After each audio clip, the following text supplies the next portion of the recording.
welcome back to the Viper's Pit. I'm your host, Pit Viper 327, and today we're going to be talking about using Milliput. And this stuff right here actually works pretty good for when you're actually customizing your G.I. Joes, as well as making certain repairs, like from crotch repairs, like you see right here on this little guy.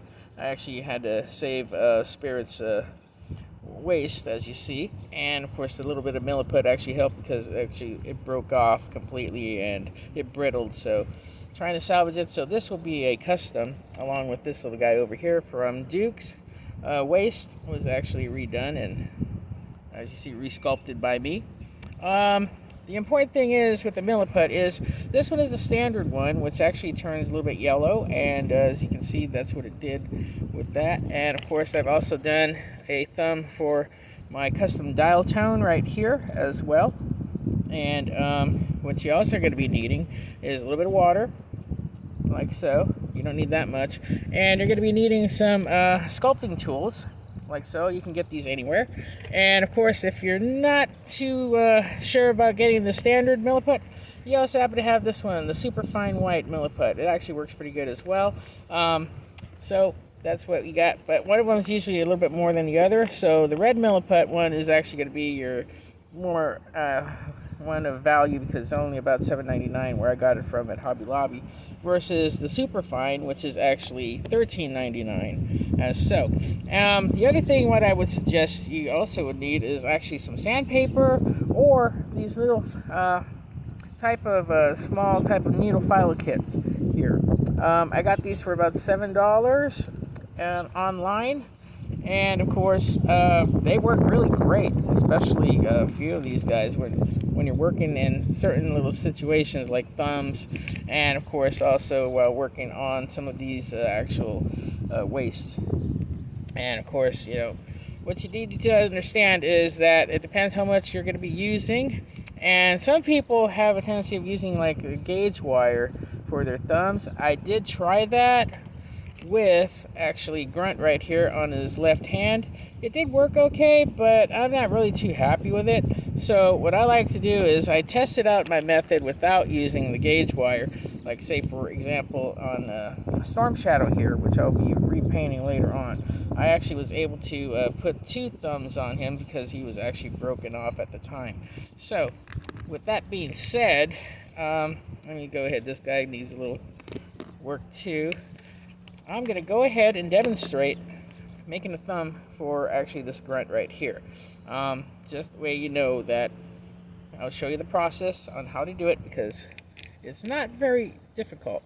And as you can see right here, I actually in a previous video too with the wing for my Sky Striker, I actually put a little bit of the Milliput along here. But what happened was I sanded it down too far and it actually came apart a little bit. So what I had to do is I actually used a little bit of crazy glue to put it back together again, so then that way it would stick to you. So that's the beauty about Milliput. If you have to work with it, no problem. I also did another thing right here as well for my Dragonfly, because originally the pin that would actually hold on right here that goes onto the canopy and onto the body, what happened was it was broken, so I actually put it together so then that way it would be able to fit inside, and it does fit inside my Dragonfly as I speak. So with that being said, and one last thing before we get on with this, make sure you have a towel too, so then that way you can wipe off some of the clay, because epoxy clay is also one of the things that you want to understand is some of you people might be allergic to it, because that's one of the things. So if you start developing a rash or anything, you know, wash your hands and whatnot, so then that way I don't have that issue at all, so I usually work with my hands on that, but I would suggest getting gloves before you work with this. So let me go ahead and clear the table a little bit and let's get started. All right, let's go ahead and move around here, move around there. Okay, so the first thing you want to do is you want to open up your Milliput like so. And it comes in 2 tubes, as you can see. One's kind of a little more greener and the other one's kind of a little bit yellow, so you want to make sure that, you know, if you're going to keep using these guys, get like little ties for them or whatnot, or make sure that you keep them nice and fresh, because you never know when you're going to need it again, because it does add up and it's a little expensive. So just pull it apart a little bit like so. As you can see, we got that there, and we got the other one here like so. And as you can tell that there's a different variant in color here. So I got that one. And then of course what you want to do is you just want to cut a little bit off. Like I just usually like to take a little corner like so here, and then make sure that it's about equal amount. So we got a little bit of equal amount, and of course if you're working on this someplace, wrap it up right away if you think that's enough, and just tie it up like so. Alright, that way you keep it fresh, because it takes about 5 minutes for it to start to cure, but usually the overall curing process does take over 5 hours for it to harden up before you can even work on it. So set these off to the side. Now we get these two little pieces together, and what we do is we rub it like so. Make sure that it all turns into one simple color. It's kind of yellowish like so, and just keep rubbing away, and we make sure that we got enough. And make sure also you have a cup of water, or a little bit like what I have right here. Reason for that is so that way you can smooth out some of the surfaces of it, since it actually, the epoxy putty does act like clay. So with that being said, let's go ahead and just do it one more time here and there. Actually, you should be getting about this close to the consistency of the putty that you need. So just go ahead and just put it down here. And also the important thing too to have is like a little placemat, so then that way you keep it clean. Like what I got right here, you can pick up these at any hobby store or online, anywhere from $5 to $10. So now we got that going, I'm gonna go ahead and make a thumb for Grunt here. So I'm just gonna go ahead and cut off a little bit like so, and then we get that going. It's a little big, but you know what, that's okay if it's a little big. Just work at it a little bit at a time. That way you can get the thumb in there. Just rub it like so on the mat, and then until you get a nice little feel for it, because you are going to eventually have to sand it down if it doesn't turn out right. So right now I'm just going to go ahead and just cut it slightly down a bit. Okay, as you see, this is my thumb right here, and I'm just going to go ahead and look at the spot where I need it like so, and just put it in like that. And then what you want to do is you want to shape it when you can. And of course I had some bird just come on by and drop a doo-doo on me, so that wasn't nice of the bird. Alright, that's what happens when we're working at the park, but hey, life goes on. Alright, so with that being said, I'm gonna have to redo the thumb again because I just lost the thumb. It happens. So I just gotta cut it at an angle. Gotta do that again, like so. Repeat the process. Make sure that your thumb actually fits on properly. If you got another thumb on the other side, you actually see the measurement right there. But like I said, once you plant it on there, like so. Okay, let me get that in there. There we go. Then, of course, what you want to do too is you want to get like a little bit of a knife. Make sure you get that in there. And once it's complete, make sure you got it going. So here you got to go. Alright, so. Alright, there we are. Okay, you can actually try to shape it with your hand. Just make sure that the that it actually sticks on to part of the back part of the thumb, like right where I said right here. Make sure you get it in there, so then that way it can grip on to where you need it to. You know, just gotta shape it a little bit, that way you can get it going.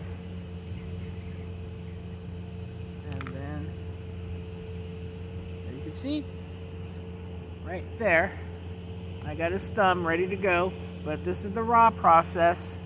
So once it actually dries off after 5 hours, then what you do is you get these little tools. Like I said, usually I prefer using this little guy right here, which is my flat, so then that way I can get the surface done like so.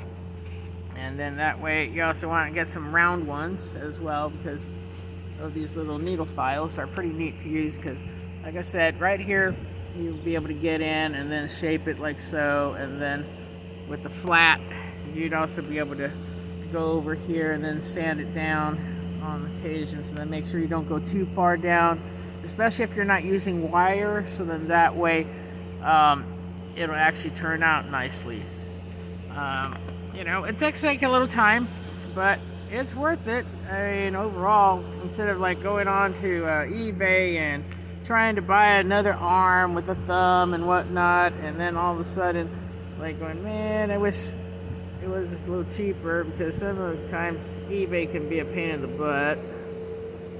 And as you can see here in the background, I got a bobcat dumping off stuff here at the park. But overall, it is a nice day at the park. I'm going to go ahead and use some of my excess here before we get done with the video. You guys, I appreciate everybody, you know, coming onto my channel and overall, you know, watching my videos and whatnot. But I would appreciate it if people would leave a like, a comment, and of course, you know, subscribe. You know, it doesn't hurt to subscribe because it is free. I don't have a Patreon, so I just do this for the fun of it. But, you know, why do I need Patreon? I don't know, because to me, you know, I hear a lot of things about it, but overall, I'm just, you know, do my own thing. So, you know, this is what I enjoy doing on my time, and I do it for, you know, helping people out that have projects, as well as it gives me an opportunity to do something, because you see, not too many people know out there that I actually am a kidney dialysis patient, and I do this to give me something to do, since of course I'm actually on disability, and I actually enjoy, you know, having fun with this. And the thing about it is, you know, it's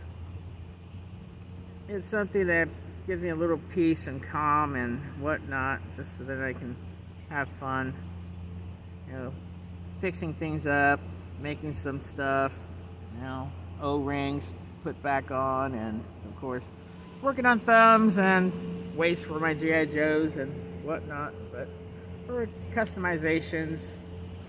But hey, you know, I enjoy it. I'm sure, you know, everybody has a good hobby out there. And like I said, if any of you ever have a question or whatnot, you can reach out to me, whatnot. You can just come out over at my Instagram at pit_viper327. And, you know, if you have anything you want to say, hey, go for it. Just say hi or hello, or how do you fix this or whatnot.